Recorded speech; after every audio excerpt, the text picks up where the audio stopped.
Maravilloso volvernos a encontrar en este espacio, su programa Reinventando los Caminos. Hoy estoy acompañada de una mujer que admiro muchísimo por una gran capacidad de resiliencia. Su nombre es Astrid Torres. Astrid, bienvenida. Muchísimas gracias, Andrea, buenos días y bueno, agradecida con tu invitación. Con mucho gusto.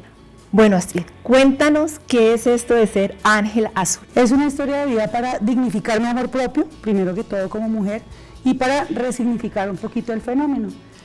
Bueno, la historia, soy una mujer normal, una vida normal, una familia normal, dentro de todos los límites que tuvimos todos desde niños. Tengo actualmente 44 años, efectivamente pues termino mis estudios, tengo la oportunidad de hacer una carrera y resulta que me involucro con una relación tóxica. Es decir, con una persona que para mí, pues delegué muchísimo poder en esta persona y resulta que nunca acepté un margen de error. Entonces siempre el ritmo del estudio, del trabajo, fui muy disciplinada, o lo soy aún, he sido muy disciplinada y muy perseverante con los objetivos de la vida. Sin embargo, a esta persona, sin darme cuenta, Ángela, le fui delegando poco a poco, espacios en mi vida. Llega un punto, 20 años o 22 años de convivencia, en que la relación se termina y este hombre me deja sin piso, sin nada. O el hombre no, yo me quedo sin piso y sin nada porque había delegado todo ese poder a través de esa persona. Caigo como en una depresión muy profunda. El caso es que en medio de esa depresión, en un segundo de mi vida, tomo una mala decisión y me involucro con el consumo de bazuco. Increíblemente, pruebo una dosis y quedo enganchada, quedo adicta al bazuco, ¿sí? Cuéntanos qué pasa después de esa decisión que tomaste a raíz de esta pérdida. Esta dinámica me lleva obligatoriamente a salir de casa, a dejar a mi hija con los papás y decir, hasta aquí fue, o sea, me derroté. Tuve que derrotarme y decir, no, salgo a buscar una oportunidad y salgo a encontrar la respuesta. Salgo de casa y dentro de toda la dinámica pues, que tenía, con un dinero que tenía, alquilo una habitación en la Candelaria. Y bueno, ya el consumo me tenía, es decir, nunca tuve que abrir una bolsa de basura, nunca tuve que dormir en el piso, ¿sí? Pero tenía el problema del consumo.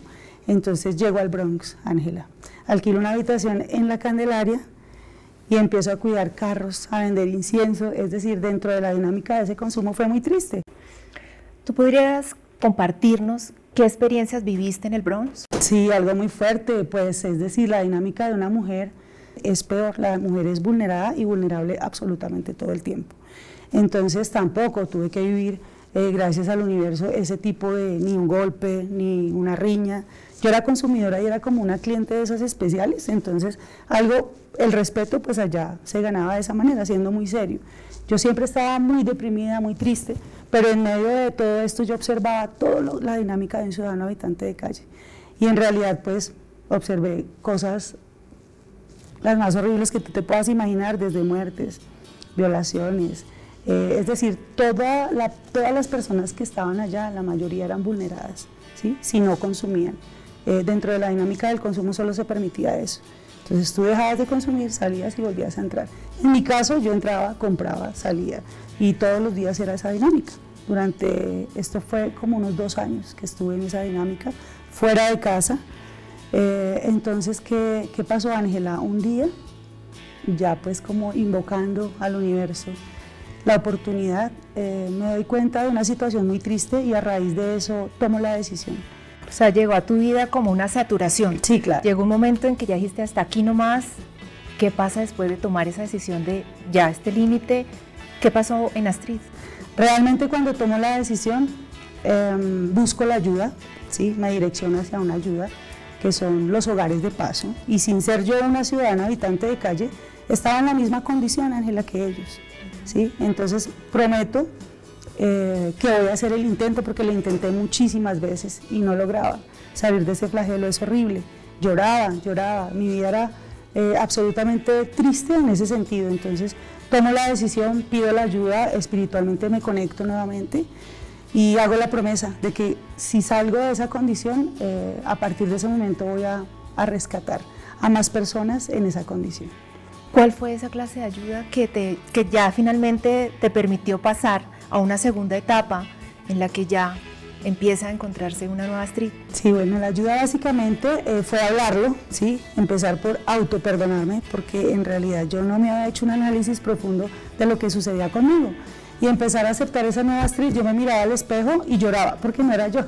Pero ya después, bueno, empezó la etapa del perdón, de aceptación, de aceptar que todos somos seres humanos y que en algún momento de la vida podemos quebrarnos.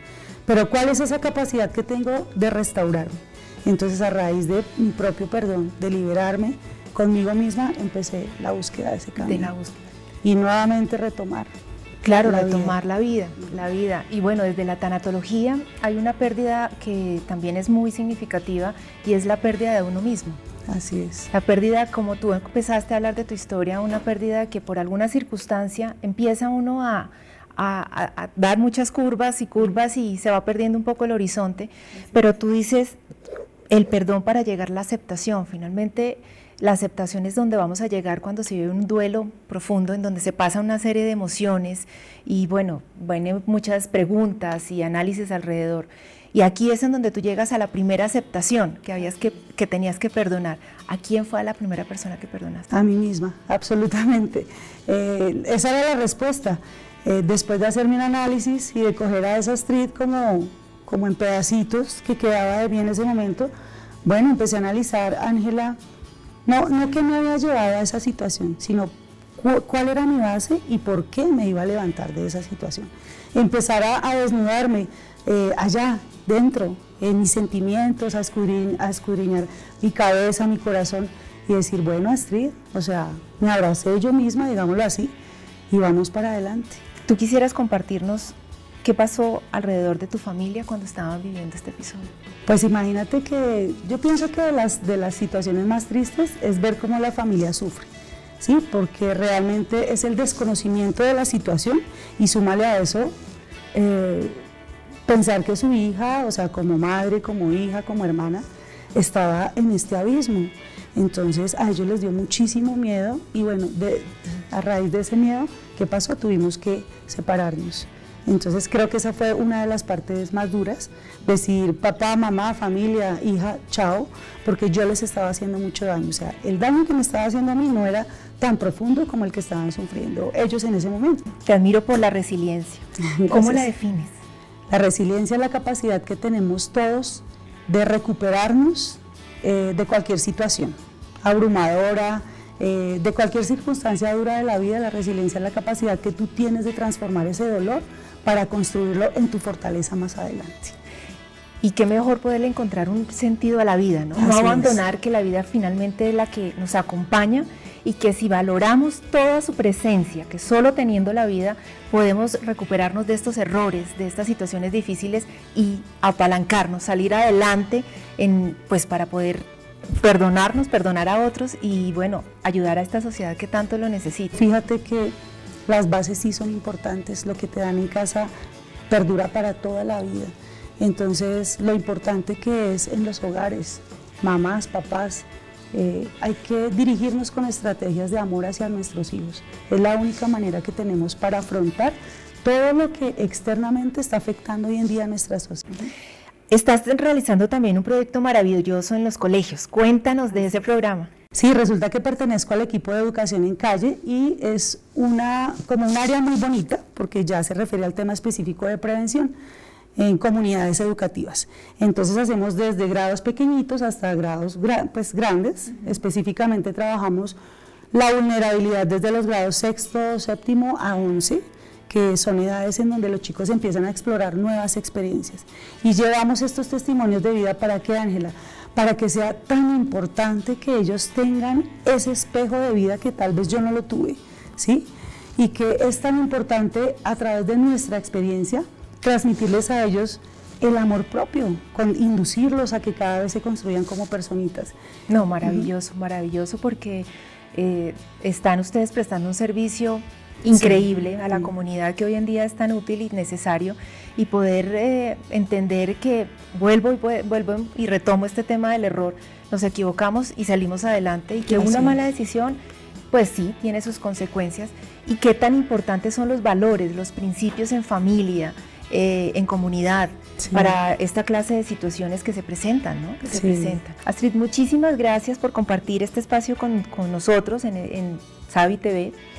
Y bueno, pienso que de esta situación que hemos hablado hoy, podemos concluir que los principios de pertenencia, de amor, de firmeza, de liderazgo, de amor propio, de perdón, son muy importantes en un ser humano, ¿no? Son indispensables. Indispensables en la vida y bueno, para la familia y la sociedad igualmente, ¿no? Así es.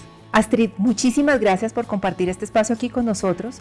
Gracias por compartir esta historia enriquecedora y que nos hace ver que la resiliencia es muy importante en cualquier momento de la vida, que nos podemos equivocar, que todos estos valores de perdón, de amor propio, de tomar límites, hacen parte y son muy, muy indispensables para aprender a vivir. Los invito a que sigan este programa de Reinventando los Caminos en este canal que ha creado Savi TV. Es un espacio especial para que ustedes y nosotros aprendamos del día a día. Por favor, déjenos sus comentarios, déjenos saber qué temas quieren que tratemos y bueno, bienvenidos todos en este espacio maravilloso. Y un abrazo y lo mejor para ustedes hoy y siempre.